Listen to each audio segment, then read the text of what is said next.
just about to watch Naked Gun. I haven't watched this film in ages. Let's see if it's as funny as I remember it.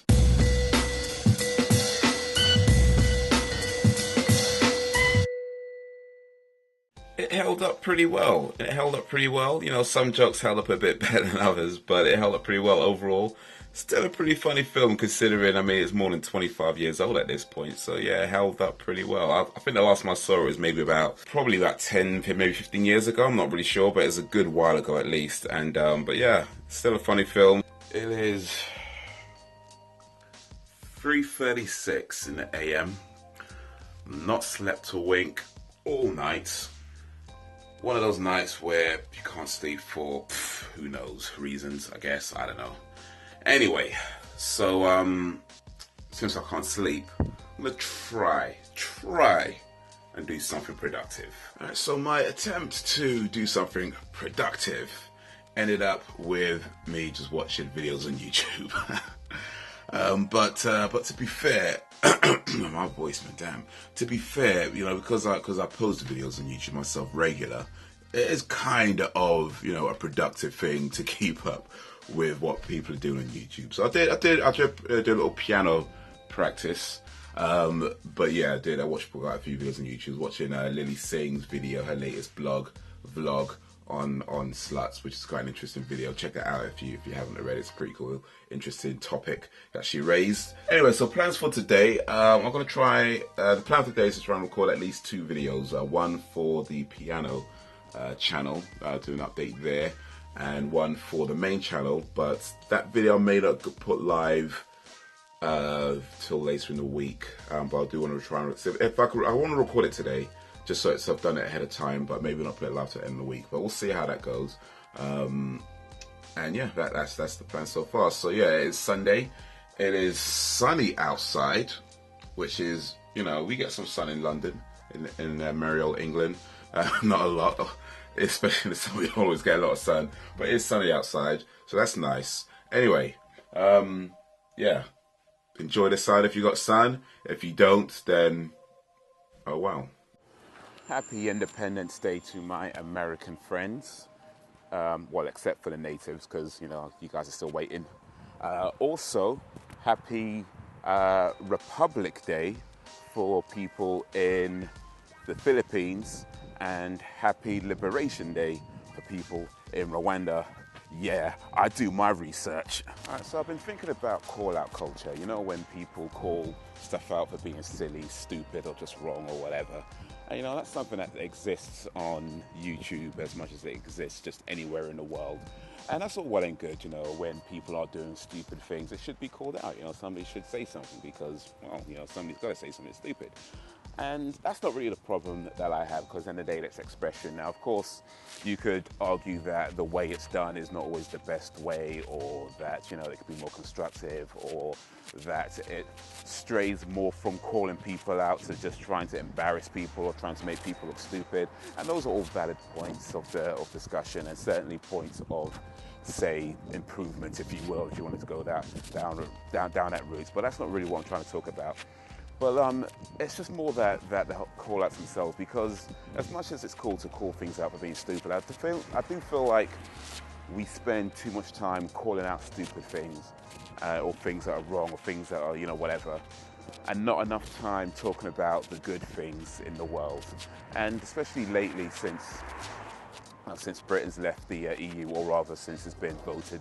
That hasn't technically left the EU yet. That takes like 2 years or whatever.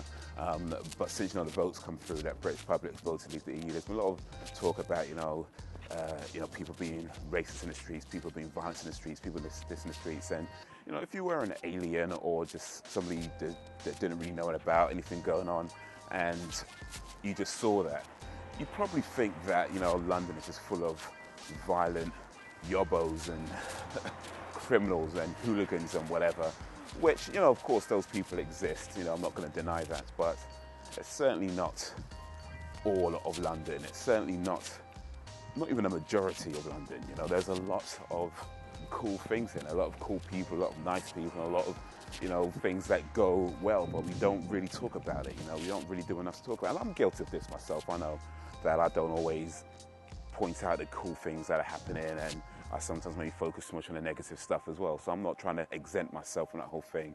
But I do think as much as we should call out stupid things, we should call out things that are wrong, because we should draw attention to those things. At the same time, we should balance it out and also call attention to cool stuff as well. You know, the cool things that people do, nice things that people are doing, and the good things that are happening. You know, because London, like any other city, like any other part of the world, it varies. There's, you know, good, there's bad. You know, it's never just one or the other. It's not like this is the real London and this is the fake London. It's all London, but it's all the world. It's as people. You know, it's how we are. You know, we do good things, we do bad things. When you focus too much on the bad stuff, you know, I think we create an